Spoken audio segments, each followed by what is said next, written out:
fits within the logical framework of the world. And when you've created your own genre, of course, which is a genre that has anything you want in it, then of course I can put anything I want in it, which is actually quite helpful, really, to be honest. Oui, alors effectivement, j'aime beaucoup jouer sur les mots, c'est comme donner des noms de personnages un peu idiots. Moi, ce que j'aime bien en tant qu'écrivain, c'est prendre un genre et aller à l'encontre de tout ce qui est habituel dans ce genre. J'aime bien quand j'ai écrit roman et également le retravailler et essayer de trouver des nouveaux mots. Et effectivement, quand on se crée un genre à soi, bah, finalement, on n'a plus de limites, on fait ce qu'on veut. Donc, dès l'instant où ça reste logique dans le monde qu'on a créé. Mais c'est vrai que créer son propre genre, c'est quand même bien pratique, on y fait n'importe quoi. Et on remarquera, donc avec votre dernier roman, moi, Jennifer Strange, Dernière tueuse au dragon, vous faites finalement la même chose que ce que vous avez fait, donc qui est le premier roman d'une série de X romans, hein. On ne sait pas combien il y en aura. Donc finalement, vous fonctionnez de la même façon que vous avez fonctionné avec Serve the Next. Vous démolissez, vous vous emparez des codes du roman de sorcellerie et puis vous les passez à la moulinette en fait. Et vous vous amusez à nouveau beaucoup. Vous avez finalement un personnage de roman, c'est Jennifer, qui ressemble beaucoup à Serve the Next. Elle est tout à fait incorruptible, elle a un courage absolument extraordinaire. Elle est environnée de gens, il y a des complots, on l'a trahi, elle est également prise à une multinationale comme la Goliath de Serve the Next. Et on a également une dénonciation de la société. Elle a également un animal improbable avec le quarkon qui répond au dodo de Serve the Next. Donc il y a beaucoup de points communs dans ce roman avec la série précédente. Et la même jubilation à le lire, parce que vraiment, vous emparez de ces codes de roman de sorcellerie et vous les mettez vraiment à votre sauce. Et on s'amuse beaucoup au lire. Yes, the great fun of subverting genres are actually taking genres and then having fun with the actual genre itself is you can do things that no one would actually dare. In one sequence, there is a standoff, a sort of Mexican standoff in the book, in which two wizards are threatening to turn each other into newts. Now, no one that I know can actually do this seriously and get away with it. But when you do take the genre and then play with its own cliches in this kind of way, you can actually create a lot of very good new drama. And the fact that I just like the idea of two wizards, just standing off and saying, right, well, I'm going to newt you. And then someone says, you don't know how to newt me, you've never newted anyone. And then it all gets very silly. But it's actually very serious because they're talking about quite a sort of serious subject. If you newt someone, they're essentially, you can't turn them back and they're dead. And it's, it's a bad thing to do. But it's just sort of being daring with a genre that I think has hit the boundaries, and now I'm kind of bouncing back.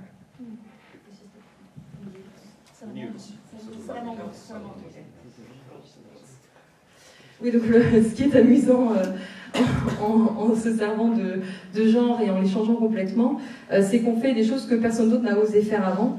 J'ai notamment un passage où il y a deux magiciens qui se menacent mutuellement de transformer l'un l'autre en salamandre, et on peut pas faire ça de façon sérieuse, c'est complètement idiot, mais on crée aussi un nouveau drame quelque part, parce que si on transforme quelqu'un en salamandre, comment vous allez le retransformer après? C'est pas possible. Donc techniquement, vous tuez la personne, et du coup, on ose des choses que personne n'ose, et on atteint des limites que personne n'a jamais atteintes. Et je remarque donc, parce qu'on va terminer en parlant de vos projets, ou en tout cas des livres de vos projets bien sûr, et des livres qui vont paraître en France pour les anglophones. Donc pour Jasper, j'ai une plaquette absolument magnifique qui sort au Club Noir et qui annonce la sortie d'un livre qui s'appellera, ou d'une série qui s'appellera La tyrannie de l'arc-en-ciel. Alors là, donc Jasper s'attaque à la colorocratie. La colorocratie, donc c'est un régime a priori bien rodé, mené d'une main de fer par les prévôts de couleur, mais dans les couches grises de la société, la révolte gronde et les meurtres sont habilement dissimulés. Voilà, donc tout un programme. Yes, this is Shades of Grey, which is coming out later this year. This takes the principle that this is a post-apocalyptic story in which a new world order has risen, which is based solely on visual colour. Every aspect of the society is based on visual colour. One of the main one is that your position within society is based on the colour that you can see. So if you can see purple, you are right at the top. And if you can see no colours at all, you are right at the bottom. So there is no voting, there is no democracy. If you are born and you can see violet, you are the head. And what I do is I take these ideas and then I run with them and see how this can logically fit within the framework of a society and have a great deal of fun with it. But it is good fun, and I do urge you to read it and buy it. Oui, donc ce roman Shades of Grey, c'est un roman post-apocalyptique qui est effectivement basé sur, toute la société qui est créée est basée sur des couleurs. Donc en fait, votre position sur l'échelle sociale dépend des couleurs que vous pouvez voir. C'est-à-dire que si vous êtes capable de voir du violet, vous êtes en haut de l'échelle. Si vous ne voyez aucune couleur, vous êtes en bas de l'échelle. Il n'y a pas de démocratie, tout est basé sur les couleurs que vous pouvez voir à la naissance. Et en fait, j'ai juste utilisé cette idée, après je l'ai laissé se développer et j'ai vu quel genre de société ça pouvait donner. C'est très drôle, lisez-le, achetez-le. Oh, you have a test. Oui, comment on peut vérifier que vous voyez le violet? Ah, mais il y a un test pour ça. Comme les tests de QI. IQ test, like IQ. No, there's no IQ test. It is based solely on the colours that you can see. It's similar. Oh, it's similar. Yes. No, Ishihara. Everyone has done the test. You know, where you look at the dots and you say that is a 27. That is your Ishihara test. You take at age 20. That decides what you're going to be for the rest of your life. C'est le test de Rorschach. Ishihara. It's not the another one.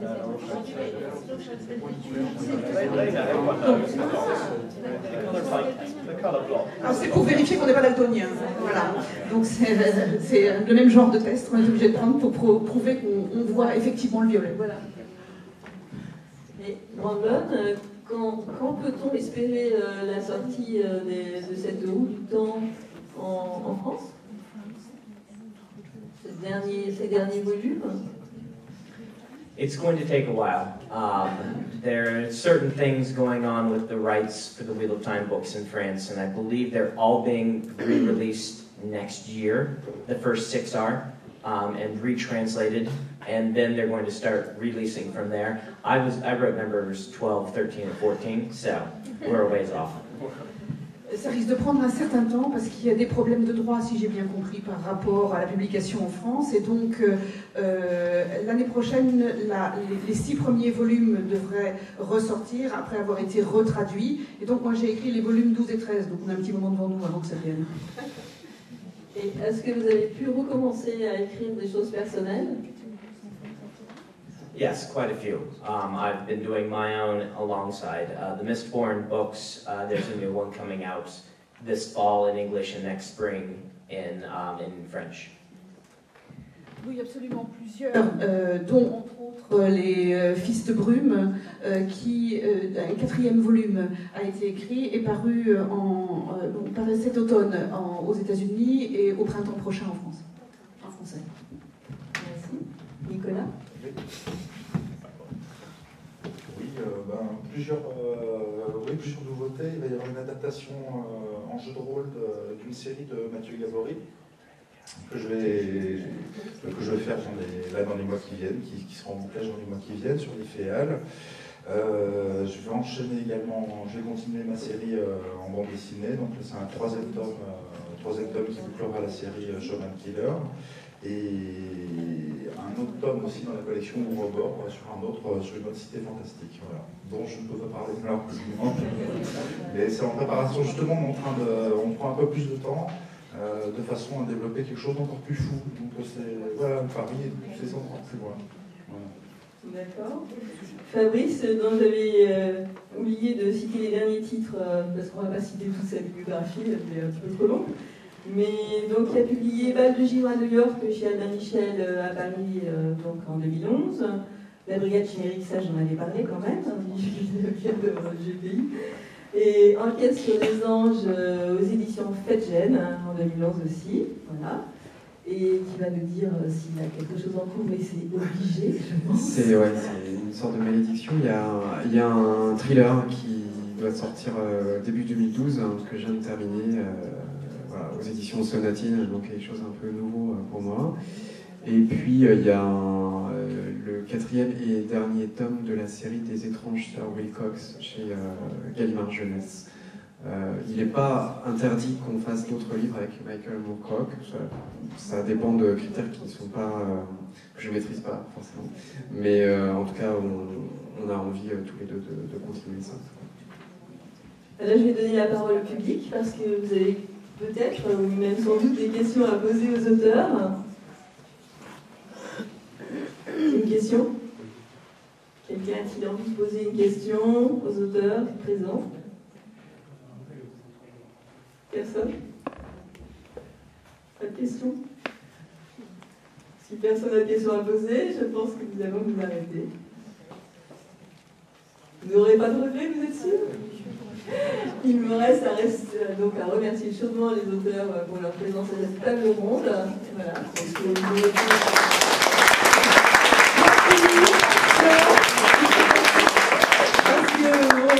je suppose qu'ils ont dû pas mal se répéter aujourd'hui et je les remercie beaucoup. Et je vous remercie aussi pour votre présence et je vous souhaite une très bonne soirée.